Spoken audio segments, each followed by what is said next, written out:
श्री सुरेंद्र कुमार एवं एठी उपस्थित थिबा आजिर ए नियुक्ति मेला कार्यक्रम रे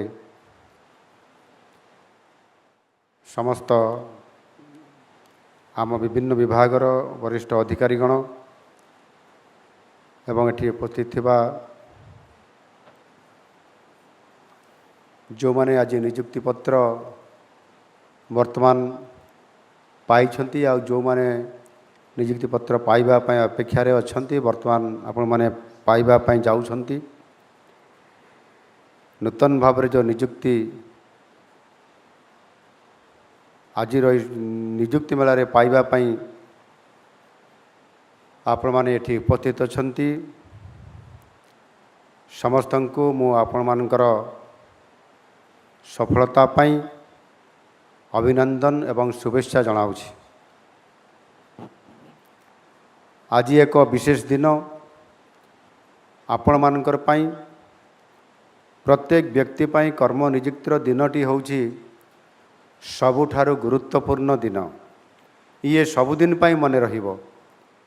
एभली नियुक्ति ज्ञान शिक्षा परिश्रम और निष्ठार उपलब्धिर ये दिन होइथाय। आज जो माने नियुक्ति आपण माने पाउछंती आपण मानकर पय यह एक आनंदर मुहूर्त।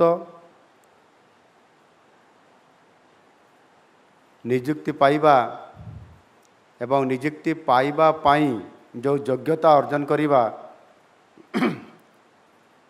एवं कठिन परिश्रम करी इंटरव्यू रे पास करिबा प्रथमे योग्यता हासिल करिबा तापरे इंटरव्यू रे पास करिबा नियुक्ति पाइबा मध्यरे आमे केते परिश्रम करूथाई एवं केते थर मध्य आमे ठाकुरन को डाकुथबा मानसिक करूथबा मु इंटरव्यू रे पास करि जेबी मु चाकरी पाइबी। आ ये जो आनंदर मुहूर्त जेतले नियुक्ति पत्र मिले निश्चित भाव रे एटा गुटे निज पई सबुदिन पई गोटे आनंदर मुहूर्त एवं ये सफलता आमको सबुदिन पई मने रखे। जड़े जदि गोटे छोटिया आउटसोर्सिंग रे किंबा कॉन्ट्रैक्चुअल रे किंबा अन्य जेकोसी चाकरी रे मध्य स्वल्प दिन पई हेले मध्य जेते बळे जन को चाकरीटे मिले नियुक्ति पत्रटे मिले से बहुत खुशी हुए आनंद होई थाए। आपण आज जो नियुक्ति पाइबे सरकारी स्तर रे या आगुरी मध्य कोठी ना कोठी प्राइवेट स्तर रे मध्य चाकरी हुए तो पाइथिबे एवं जेते बळे कॉन्ट्रैक्चुअल हो बा ठिका नियुक्ति हो जेते बळे आपण माने समस्ते पाइथिबे केते खुशी हेइथिबे। एणु नियुक्ति समय ये आनंदर मुहूर्त निश्चित भाव रे बहुत मने रहे सबुदिन पाई। मु जेते बळे गोटाए नियुक्ति पत्र पाइथिली गोटाए बेसरकारी स्तर अर्थात सरस्वती शिशु मंदिर रे शिक्षक हिसाब रे जो दिन मते परिचालना समिति मते नियुक्ति पत्रटे देले 1993 मसीह सेते बळे मते बहुत मु खुशी एवं आनंद व्यक्त करिथिली। जाओ आज मो जीवन रे गोटिया मु चाकरी पाइली से चाकरी टेम्परारी हो बा परमानेंट हो बा रेगुलर हो।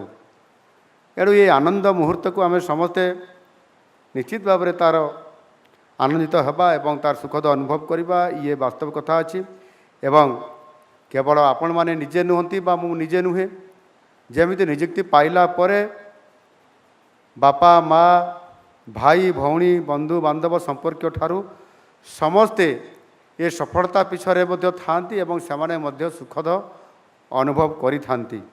एणु निश्चित भाव में आम जीवन ये गोटे गतिपथ बदलईदेव एवं से आपण माने जो प्रभुत्व अध्यवसाय करिसेंती आपण माने जो कष्ट करिकि ये चाकरी पाइबार योग्यता हासिल करिसेंती ता निश्चित भाव में आपण माने समस्ते तार हकदार अछंती एवं सुखद अनुभव करिबार मध्य ये गोटे बड़ मुहूर्त। समस्त को मु अभिनंदन जनाऊछि। ये नियुक्ति पाइला परे एवं यह केवल निज कर्म क्षेत्रर निजर काम बोली नुह यह हूँ गोटे कर्म नियुक्ति नुहे ଏହା ଭାବିକରି ଆପଣ ଏହା ଗୋଟିଏ ଗୁରୁ ଦାୟିତ୍ୱ ବୋଲି ମନେକରି ଏହାକୁ ନିର୍ବାହ କରିବା ପାଇଁ ପଡ଼ିବ। ରାଜ୍ୟ ରାଜ୍ୟବାସୀ ଏବଂ ସାଧାରଣ ଲୋକଙ୍କର କାମ କରିବା ପାଇଁ ପଡ଼ିବ। ଗଣତନ୍ତ୍ରରେ ସରକାର ହେଉଛି ଲୋକଙ୍କର ଆସ୍ଥା ଓ ବିଶ୍ୱାସର ପ୍ରତୀକ। ଲୋକେ ମନେ କରନ୍ତି ସେମାନଙ୍କର ସବୁ ସମସ୍ୟାର ସମାଧାନ ସରକାରଙ୍କର ପାଖରେ ଏବଂ ସରକାରୀ କର୍ମଚାରୀଙ୍କ ପାଖରେ ଥାଏ। ଏ କଥା ଲୋକମାନେ ବୋଧହୁଏ ସବୁବେଳେ ଭାବନ୍ତି। ଏଣୁ